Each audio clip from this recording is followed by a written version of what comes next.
네, 김현정의 ESG 경영연구소 김동수 소장님 발표 고맙습니다.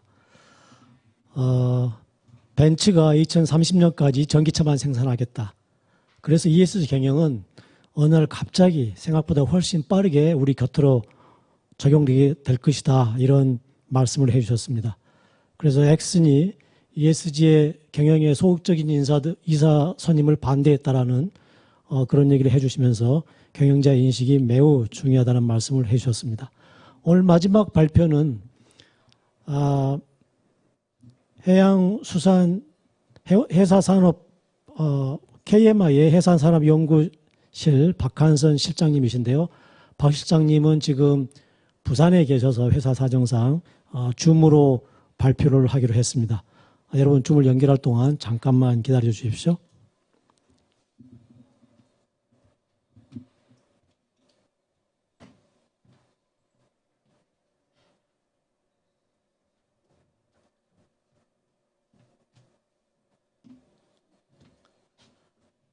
박 실장님 연결된 것 같습니까?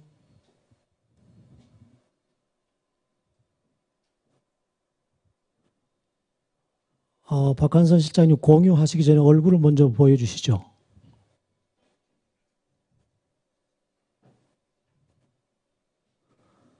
네, 여러분 화면에 박한선 KMI 박한선 실장님이십니다. 박 실장님 발표 부탁드립니다. 예, 반갑습니다. 현장에 가서 발표를 해야 되는데 제가 이때까지 잘 버텨왔는데 코로나에 이 감염되는 바람에 지금 상태가 그렇게 좋은 상태는 아닙니다. 그럼에도 불구하고 또 오늘 귀한 자리에 제가 발표하게 할 수 있어서 대단히 영광스럽게 생각합니다. 많은 선배님들 또 전문가들 또 많은 분들이 와 계신데요. 제가 오늘 준비한 것들 최선을 다해서 발표를 할 수 있도록 그렇게 하겠습니다. 잘 들리시죠? 그리고 한번 대답을 해주시면 좋을 것 같은데 잘 들리십니까? 네, 잘 되고 있습니다. 예, 그러면 제가 오늘 준비한 내용 발표하도록 하겠습니다. 앞에 두 분 발제자께서 이렇게 굉장히 강조해서 친환경, 또 대체료, 또 온실가스 감축, 이게 왜 ESG 경영하고 관련이 돼 있는지 대부분 ESG 경영에 있어서 환경 분야에 대한 것들을 많이 터치를 해 주셨습니다. 그리고 또 IMO에서도 이 ESG 이 경영하고 관련해서 최근에 관련된 문서가 올라오고 있다는 겁니다. 온실가스 감축을 어떻게 지속 가능하게 기업의 어떤 경영 전략으로서 활용도 하면서 실질적으로 온실가스 감축을 이루어낼 것인가. 이 부분에 대해서 IMO 다큐멘터리로 올라오고 있다는 게 조금 약간 서프라이징한 그런 거를 봤고요. 제가 이제 보면은 지금까지는 IMO에서 다양한 것들을 연구를 하고 규정을 개발을 해오고 지난주도 또 다음 주도 그 다음 주도 계속 논의를 할 텐데요. 포커스는 크게 한 3가지 정도로 정리가 되는 것 같습니다. 첫 번째가 뭐냐고 하면은 그 전에 2013년도를 전후로 해서 EDI라고 해서 디자인 인덱스죠. 이 조선소에 포커스를 맞춰진 기술 개발에 포커스가 맞춰진 온실가스 규제 이런 것들이 많이 만들어졌고요. 2018년도 되면서부터 그 이후로 이제 디자인을 통해서 조선소가 감축할 수 있는 기술들이 검증이 되고 또 선박에다가 또 이렇게 개조를 통해서 달고 이런 과정을 지나오면서 이제는 선박의 운항 상태에서 그러니까 해운 기업 시핑에서 바로 시핑 컴퍼니가 바로 기술 개발이라 아니면 온실가스 대응을 하기 위한 그런 조치로 넘어가는 그 과정의 끝자리에 지금 와 있다.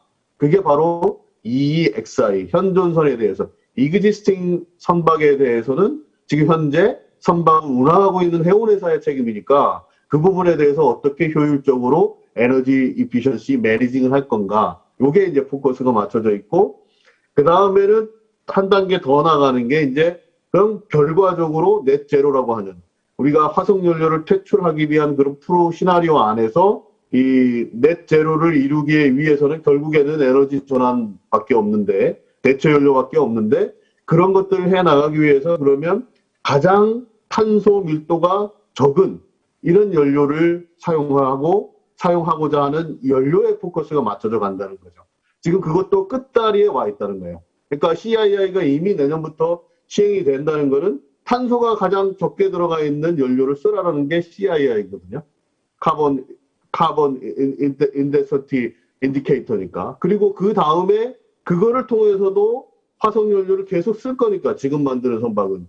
그러면 그거는 자체적으로 못 줄이니까 뭘 해야 되느냐. 이게 이제 그 MBM이라고 하는 마켓 베이스 메커니즘이라고 하는, 시장에서 사고 팔고해서 실질적으로는 못 줄이지만 돈으로 감당하라. 이게 이제 그 카본에 대한 세금 텍세이션 시스템, 레비 시스템, 펀드 이런 것들이 다 그쪽으로 이제, 그게 본격적으로 이제 논의가 테이블 위에 올라오고 있다. 이런 것들을 말씀드리면서 제 발표를 시작하도록 하겠습니다. 뭐 ESG 경영 앞에서 뭐 충분히 설명을 다 얘기를 하셨는데, 대부분의 학자들이나 연구자들이 환경 쪽에 계신 분들이 대부분 우리나라의 ESG 학회에도 마찬가지고요. 환경 쪽에 연구를 오랫동안 해왔던 분들이 대다수가 많이 ESG 경영하고 접목을 해서, 저도 마찬가지고요. 이 인바이런먼트 쪽에 포커스가 맞춰져서 경영, 여기에 직접적으로 생존하고 관련이 되어 있고, 지구의 기후변화에, 기후위기와 관련되어 있고, 우리 모든 환경 관련된 이러한 규정들을 이행하지 못하는 기업들은 앞으로 지구상에서는 살아남기 어려울 것이다. 이런 것들이 이제 전반적인 기업의 그런 친환경 설비, 친환경 구조의 그런 패러다임, 친환경 구조로 그 생산 라인이라든지 구조 자체를 바꾸지 않으면 그 기업은 도태되는 이런 형태로 갈 수밖에 없는 게 이제 쭉 와서 앞에 보는 것들을 볼 수 있죠. ESG가 2005년도에 본격적으로 이제 다른 뭐 철학자들이나 아니면 학자들이 얘기한 것도 있지만 본격적으로 등장한 거는 2005년도에, 그 이전에 92년도에 UN 기후변화 협약이 채택이 됐고요. 그 다음에 CDG가 있었고, 그 UN 차원에서 이제 논의가 되다 보니까 그 이후에 환경이라든지 기업의 책임이라든지 공시라든지 이런 걸 통해서 ISO 26000 또 이런 것들이 쭉 오다 보면 2011년도 CSV, 그 다음에 아리백, 그 유명한 아리백이죠. 아리백 이런 것들, 그리고 파리 기후변화 그 부정서 어그리먼트라든지, 최근에는 이제 그 다보스 아젠다를 넘어서서 캅26에서 드디어 무탄소 연료를만 사용되는 무탄소 항로를 구축해라. 이게 이제 캅26가 해운 기업에 주는 강력한 시그널이다. 이렇게 보시면 될 것 같습니다. 환경 분야, 금방 말씀드린 뭐 사회나 지배구조 이 부분에 대해서는 그 자체적으로 혁신을 한다든지 아니면은 그 거버넌스 문제에 대해서는 자체적으로 그 사회 이사를 공정하게 트랜스페런시 문제라든지 이런 것들을 해서 단기간에 이렇게 바꿀 수 있고 변화를 줄 수 있지만, 환경은 말 그대로 환경 자체가 환경에 대한 보전, 기후변화에 에너지를 어떻게 합리적으로 사용을 해서 그 에너지 세이빙 이런 그 기업의 그런 운영 경영 체제를 가꾸냐, 이런 것들은 하루아침에는 안 되지만 반드시 해야 되는 이런 부분으로 이제 인식이 돼서 환경 분야가 가장 크게, 오늘도 앞에 두 분 발제자께서 말씀하신 것처럼 환경이 가장 크게 지나가고 있다. 포커스가 맞춰져 있다. 이렇게 말씀을 드리고, 그러면 IMO에서는 그럼 환경 분야에 대해서 어떤 시간표로 어떻게 진행이 되느냐를 전망을 해보면, 첫 번째가 지금은 단기의 숏텀, 첫 번째 우리 오렌지색으로 되어 있는 이쪽에 이제 2020년도부터 2030년도까지 이 숏텀 메저, 숏텀에 관한 단기적 조치에 인해서 이제 선박에 강력한 규제들이 들어온다. 그 중에 하나가 이제 EDI나 EXI 같은 경우에는 사실은 그 기술 분야에 대한 기술적인 문제고, 경영에 해당되는 거는 CII입니다. 그러니까 대체 연료를 바꿀 것이냐, 안 바꿀 것이냐, 버티다가 나는 그 개정을 한다든지 거기에 요구하는 규제치에 만족을 못한다라고 하면 나는 거기까지가 우리 기업의 생명이 여기까지다라고 판단을 할 수가 있다는 거죠. 금방 말씀드린 것처럼 2026년 정도 되면, 내년부터 시작을 하지만 이게 3년 단위로 봐서 이게 그 리사이클링을 해서 기회를 줄 텐데 2026년, 2028년 실제로 현행 그 마폴에 돼 있는 규정에 따르면 페이즈 4단계까지 가도 30% 정도밖에 못 맞춥니다. 근데 2030년도에 우리가 목표를 40%를 했지 않습니까? 그거는 문제는 뭐냐고 하면 에너지 전환을 해라라고 하는 강력한 시그널이 그 안에 들어가 있는 거예요. 그래서 뭐 LNG니 아니면 메탄올이니 아니면 암모니아니 이런 연료에 대해서 저탄소를 넘어서 무탄소 연료들을 준비를 하는 시간을 2025년 전후로 이렇게 크게 강력하게 국제사회는 보고 있다는 거죠. 2025년이 사실은 무탄소 항로를 6개를 구축하겠다라고 한 게 캅26에서 나온 그 선언문에 나와 있는 겁니다. 우리나라도 그거에 위해서 지난달에도 그렇고 정부에서 뭐 장관님 주재로 회의도 하고 여러 가지 대책을 마련하고 있는 걸로 그렇게 이해를 하고 있습니다. 그 다음에 그럼 2030년도부터 2050년도 그 사이에는 뭐를 할 것이냐. 2030년도 정도 되면 메탄올이나 암모니아 정도의 그 연료가 그 상당수 그 뭐 이렇게 해운 회사에서 이제 그 소비를 할 수 있는 그 인프라가 따라와야 되겠지만 그것도 갖춰져서 2030년도 대에는 퍼스트 무버라고 하는 그런 기업에서는 이미 암모니아로 전환한다든지 아니면 최근에 가장 인기가 있는 메탄올로 이렇게 많이 변화가 돼서 이루어질 거라는 얘기죠. 그러면 지금 만들어지는 배, 또 2020년도에 만들어진 우리 HMM의 그 대형 컨테이너 24,000TU는 그럼 그건 어쩌고 할 거냐라고 하면 지금 현재 LNG 레디로 만들었지 않습니까? 근데 암모니아 레디로 만들어서 결국에는 암모니아나 메탄올을 쓸 수 있는 그런 시스템으로 그때 당시에 돈을 더 투자해서 그렇게 만들어갈 수밖에 없는 상황이다. 그게 2030년도에서 50년도 사이에 해야 될 일이고 문제는 지금 IMF에서 뭘 얘기하고 있냐고 하면 2030년도 목표는 뭐 열심히 달려가니까 가능할 거라고 판단을 하고 있고 대부분의 유럽 국가들은 가능하다고 보고 있는 것 같아요. 근데 2050년도에 그러면 넷제로 이거는 달성할 수 있으냐? 이거는 개별 선박의 문제이기 때문에 굉장히 어렵다라고 보고 있습니다. 그러면 2050년도에 달성하기 위해서 2040년도 목표를 별도로 정하자. 이게 이번 그 다음 주에 있는 온실가스 작업반 회의에서 논의가 벌써 그 화두에 테이블 위에 올라와 있습니다. 그리고 2040년도에 그러면 목표를 못 정하더라도 그러면 2050년도에 달성할 수 있는지 여부를 그 지금까지의 그 적용된 것들을 올려놓고 우리가 한번 평가를 해보고 리뷰를 해보자. 이게 미유럽 국가들의 주장입니다. 근데 2040년도에 유럽은 이미 우리나라는 20년, 50년 했지만 탄소 중립을 2040년도에 대부분의 국가들이 하겠다라고 했기 때문에 자신감이 있다는 거죠. 그만큼 우리는 뒤져 있다 이렇게 판단이 들고요. 2050년도에는 이제 리미테이션이 없기 때문에 그때는 정말 우리가 생각하는 무탄소 연료 이렇게 갈 수밖에 없다. 이렇게 말씀드릴 수 있습니다. 요 시간표 그도 금방 설명드린 거에 포함되어 있는 내용인데요. 지금 현재 2022년이지 않습니까? 숏텀에 해당되는데 이 숏텀의 에너지 이피션시 이기스팅 십 인덱스나 카본 인텐서티 인디케이터 이것들이 2023년으로 완전히 완성이 됩니다. 그리고 이제 미드텀이라고 하는 중기 조치에 나오는 게 뭐냐고 그러면 요 오른쪽에 나와 있는 마켓 베이스 메저입니다. 그러니까 마켓 베이스 메저도 두 가지로 지금 그 큰 축이 갈라져 있습니다. 하나는 텍세이션 시스템, 레비 시스템으로 갈 것인가. 세금을 걷어서 그 펀드를 다시 리베이트를 받는 방식.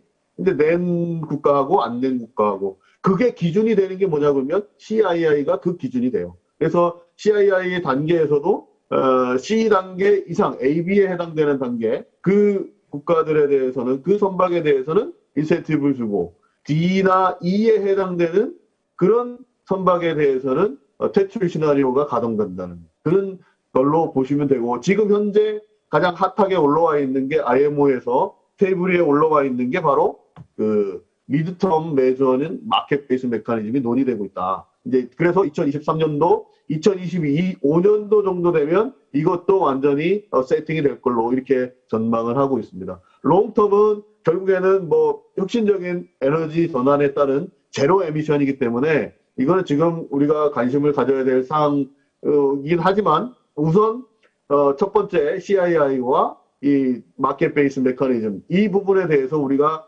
굉장히 소홀히 생각을 한다고 하면 2030년도가 그 어떤 선박에 있어서는 안 올 수도 있다. 이렇게 전망을 하고 있습니다.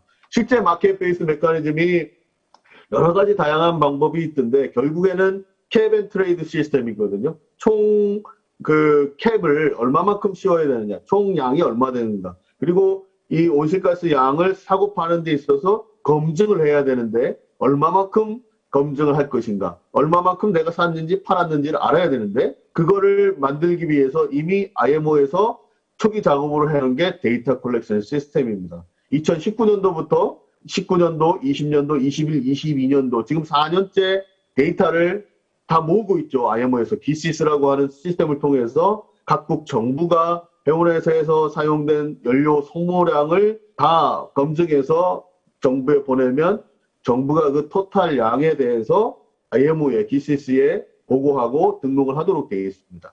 그게 한 5년 정도 쌓이게 되면 이제는 캡 앤 트레이드 시스템을 마켓 베이스 메커니즘에 관한 그런 시스템 이런 것들을 시작할 수가 있는 그런 시스템이 갖추어진다라고 보는 겁니다. 조금 더 디테일하게 얘기를 하면 금방 말씀드린 것처럼 스텝이 데이터 컬렉션 2019년도부터 옐로우 오렌지색으로 보면 진행되고요. 그 다음에 데이터 분석을 들어갔고 2022년 올해부터 내년도까지 디시전을 할 계획입니다. 그러면 더 어떻게 할 것인가. 그리고 IMO에서 항상 연구를 통해서 객관적인 레포트를 내는데 오늘도 제가 가급적이면 제가 강화한 것보다는 원문 그대로 보여드리려고 그 노력을 했습니다. 그 전부 다 페이퍼에서 찾고 이렇게 했는데요. 왜 그러냐면 제가 주장하는 게 아니라 IMO에서 이렇게 논의가 됐고 결정이 됐고 유럽에서 이렇게 결정이 된 그 원문 자체를 보여드려야 아 그렇구나 이렇게 생각할 수 있을 것 같아서 그런 말씀을 먼저 드리고요.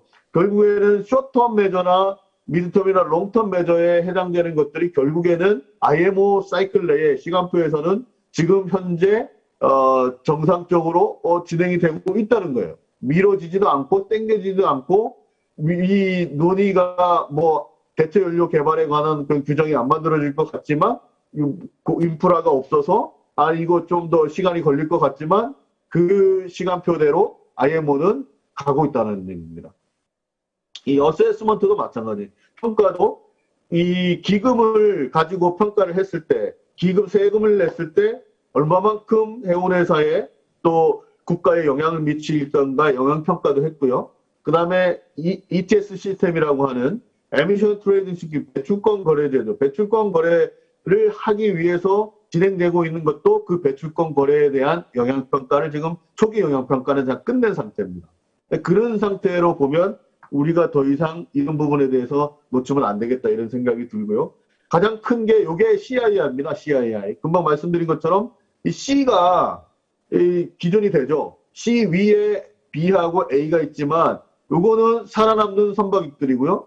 D하고 E는 앞으로 개선이 안 되든지 그 메이저 컨버전 주요 개조를 해서 완전히 친환경 선박으로 바꾸지 않거나 연료를 완전히 확 뜯어고치지 않는 바에는 앞으로는 그 2030년도에 그 이전에 2030년도를 못 보는 선박들이라 이렇게 말씀드릴 수 있죠.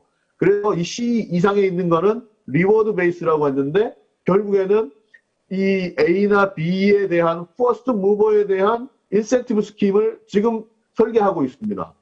그러니까 나는 처음이라서 뭐 인센티브를 처음이라서 비용이 비싼데 이 연료가 계속해서 나중에 몇 년 흘러가면 싸겠지. 그래서 이제 지금 현재 좀 눈치 보고 있고 관망하고 있다라고 하면 퍼스트 무버든 이런 국가들에 의해서 이런 선박들에 대해서는 강력한 리베이트 시스템을 보장해 주겠다라고 하는 게 또 요게 탄소 밀도 지수인 CII를 기준으로 해서 그 마켓 베이스 메커니즘에서 지금 논의되고 있는 리베이트 시스템입니다. 결국에는 메탄올 써서 머스크라인이나 이런 나라들은 결국에는 A나 B에 B 당연히 A에 해당되겠죠. A에 해당된다고 하면은 리베이트 여기서 돈 전체적으로 레비 시스템을 통해서 거둬든 돈도 자기들이 취하고 그걸 통해서 다시 R&D에 투자해서 좀 더 에너지 효율적인 선박을 만들어낼 거고, 그걸 통해서 자기들이 계속 그 경쟁에 있어서 비교 우위에 설 수 있는 그런 나라로, 그런 선박으로 계속 유지할 수 있는 그런 가능성이 굉장히 농후하다. 이렇게 말씀드릴 수 있습니다. 결국에는 탄소 밀도 지수라고 하는 거는 2022년 올해 내년부터 시작은 하는데요. 이 뉴 빌딩 새로 선박을 이렇게 져서 지금 현 시점에서 새로 짓는 거는 EEXI나 CII에 대부분 맞출 수 있지만 우리나라 선박 HM연도 마찬가지지만 60%, 70% 되는 선박들이 이 스크래핑이 될 거란 얘기죠. 요 2030년도를 못 보고 돌아가실 거다 얘기죠. 그러니까 신조는 계속 가는데 지금 여기에 우리 블루 색깔로 되어 있는 선박 중에 평가를 해서 CIA 평가해서 B등급 아니면 C등급인데 자기가 개선 노력을 해서 B등급으로 올라간다든지 이렇게 하면 살아남고요. 그 C, D나 E 같은 경우에 기존 선박도 2030년도까지 있으면 스크래핑 된다. 이게 CII입니다. 뭐 요거는 시간 관계상 넘었으면 좋겠고, 이 연료유가 가장, 그럼 연료유를 도대체 어떤 연료를 우리가 어떻게 사용하고 써야 되느냐, 그럼 공급이 충분하느냐, 이거에 대해서 해운기업에서 이제 걱정을 하고 인프라도 안 돼 있는데 어떻게 하느냐라고 했지만 결국 이 연구가 2021년 DMV에서 나왔는데요. 이 연구 자체는 그 이전에 이루어졌겠죠. 발표 시점이 일정이 되니까. 벌써 우리가 메탄올 선박, 우리가 열척 수주했다. 일본에서도 메탄올 선박, 그 선박을 지금 수주했지 않습니까?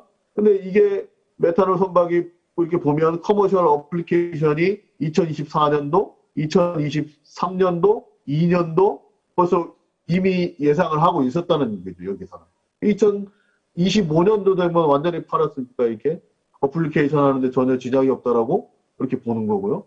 하이드로젠 수소는 있는데 2024년도까지도 커머셜하기는 어렵다. 2030년도 정도 돼야 이게 인터널 컨버스천 엔진에서 사용이 될 수 있는 이게 이제 좀 시작이 되겠다. 이렇게 보고요. 암모니아는 2025년도도 힘들고 이게 상업화 되기는 그리고 실제로 보면 한 2027년도, 8년도 됐을 때 그때 암모니아 엔진을 장착한 선박들이 이제 상업화돼서 움직일 수 있겠다는 거죠. 메탄올이라는 것도 우리가 인식을 못했던 게 아니잖아요. 사실은 이게 있을 수 있고 하이드로젠이나 암모니아가 있을 수 있었는데 메탄올이라는 것들을 먼저 했다는 거죠. 그러면 리베이트 시스템에 의해서 이 나라들은 나중에 퍼스트 무버로서 굉장히 인센티브를 많이 갖고 그 장점을 가져가는 그런 게 되죠. 또 한 가지는 관점이 뭐냐 그러면 연료에 대한 관점인데요. 그 용어가 되게 웰트 투 탱크고 웰트 투 웨이크고 이렇게 복잡하게 돼 있는데요. 쉽게 설명을 하면은 이 우물에서 연료를 퍼내서 이 전 과정을 쭉 갖고 와서 전체적으로 요 탱크, 벙커링 하는 탱크에 집어넣는 것까지 우물에서 요 벙커링 하는 것까지를 웰트 투 탱크라는. 그리고 이 탱크에서부터 이 프로펄션을 통해서 컨버션에서 바깥으로 내보내는 거, 웨이크 하는 것까지 해서 탱크 투 웨이크, 요 두 개가 나옵니다. 그러니까 지금 당연히 탱크 투 웨이크에 대해서는 IMO에서 당연히 인섹터, 우리 섹터라고 보고 이거에 대한 규제를 강력하게 만들고 있지만 웰트 투 탱크 이 앞에 올 때까지 그러면 이것도 우리가 책임져야 되느냐. 아까 우리 회장님 말씀하신 것처럼 그건 우리 섹터가 아니지 않느냐라고 얘기를 할 수 있지만 이 과정에 기업들이 이 트랜스포테이션, 디스트리뷰션 하는 것도 친환경이지 않으면 여기까지 오는 반값 가격이 차이가 날 수 있다는 거예요. 스토리지가 많은 데는 좀 경쟁력이 또 있겠지만 문제는 뭐냐 그러면 이 과정에 매겨지는 우리 간접세들 예를 들면은 탄소 국경세라든지 CBAM이라든지 랩이라든지 마켓 베이스 메커니즘에서 요구하는 거는 여기에 있는 것까지 다 고려한 그러한 벙커링 시스템, 마렘 퓨일 시스템으로 지금 논의가 되고 있다는 거죠.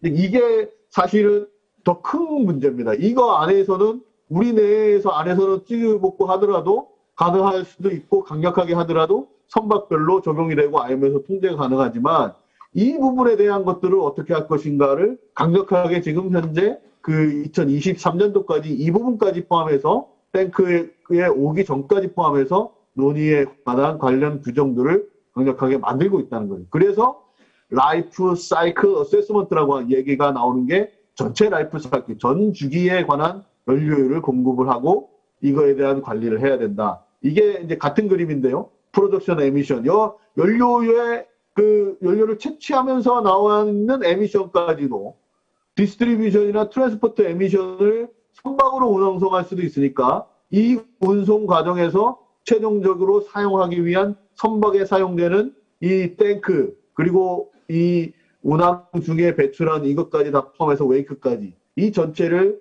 한꺼번에 토탈로 라이프 사이클 어세스먼트를 관리를 하겠다. 이게 연료에 대한 지금 현재의 논의 방향이고 얼터너티브 퓨일 오일에 대한 대체 연료, 친환경 연료에 대한 강력한 그 논의 규제가 지금 이루어지고 있고 이게 바로 우리 코앞에 와 있다. 이렇게 말씀드릴 수 있습니다.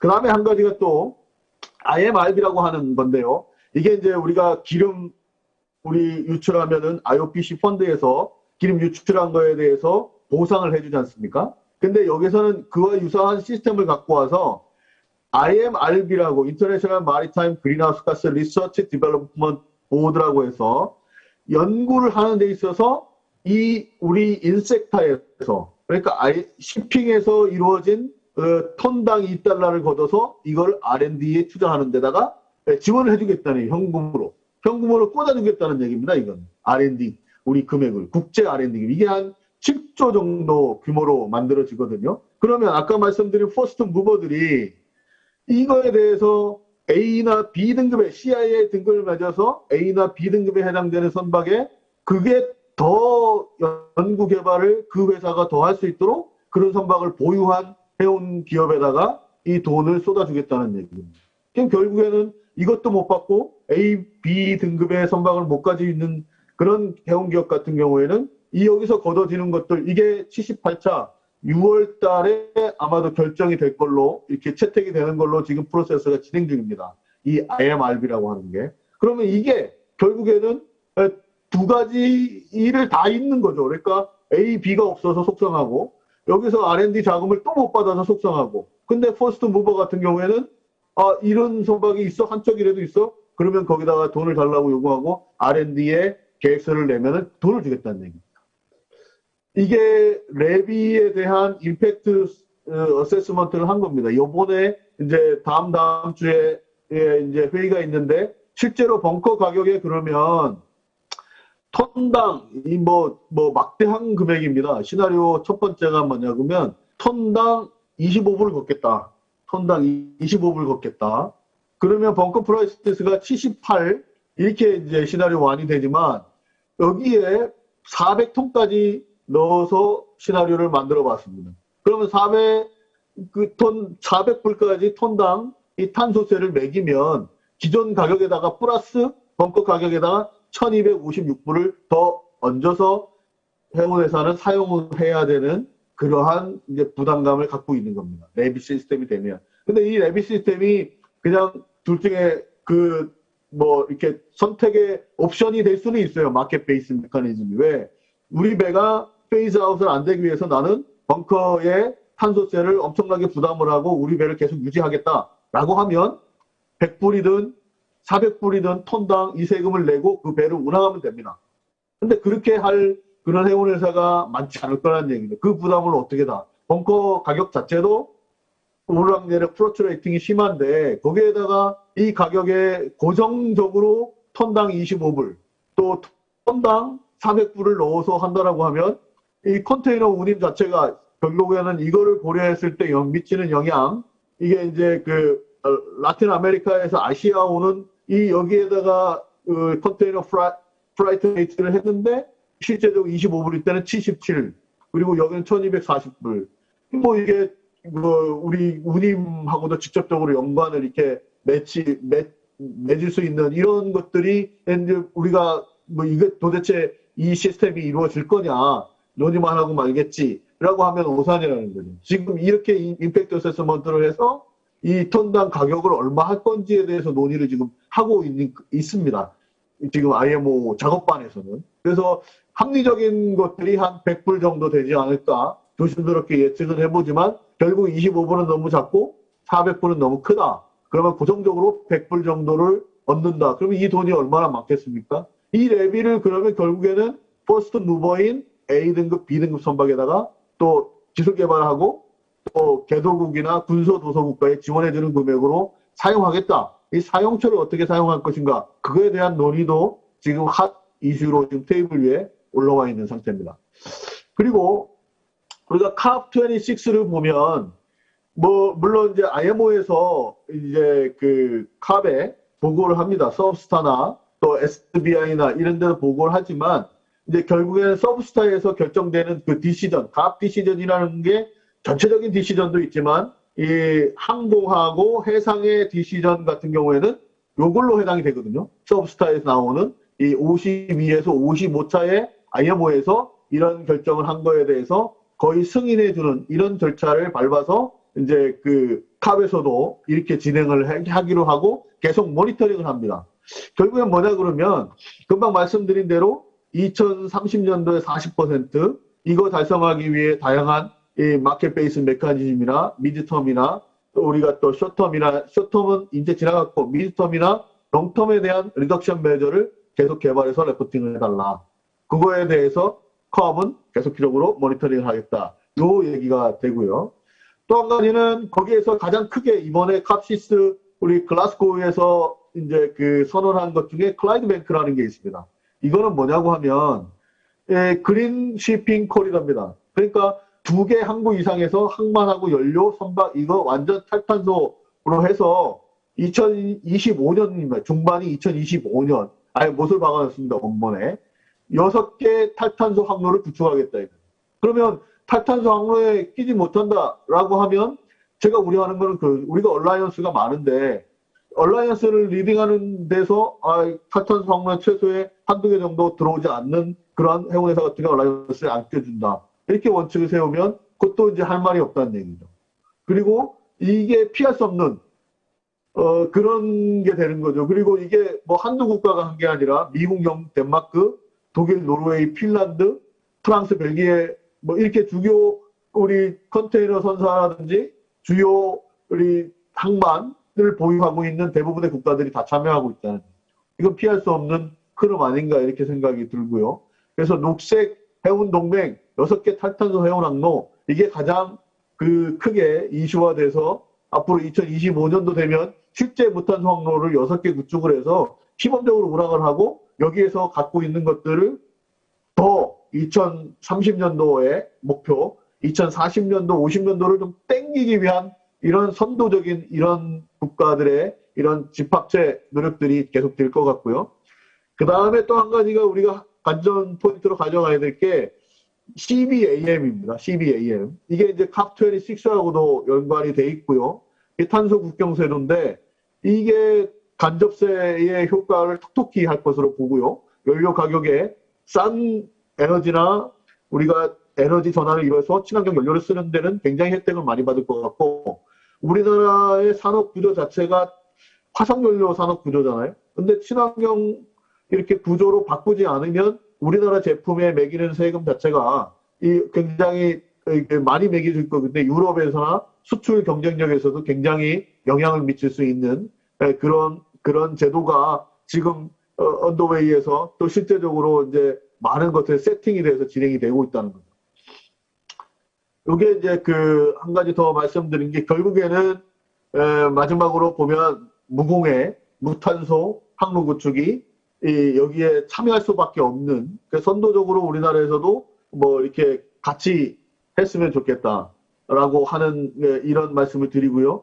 일본 같은 경우도 마찬가지예요. 일본도 이 ETS나 배출권 거래에 대한 해운 쪽에 인프라는 없지만 결국에는 레비 시스템이나 리베이트 시스템이나 이런 부분에 있어서는 강력하게 자기들이 주장을 해서 리베이트를 많이 가져가는 시스템을 설계하려고 일본이 노력하고 있고요. 중국도 마찬가지입니다. 예.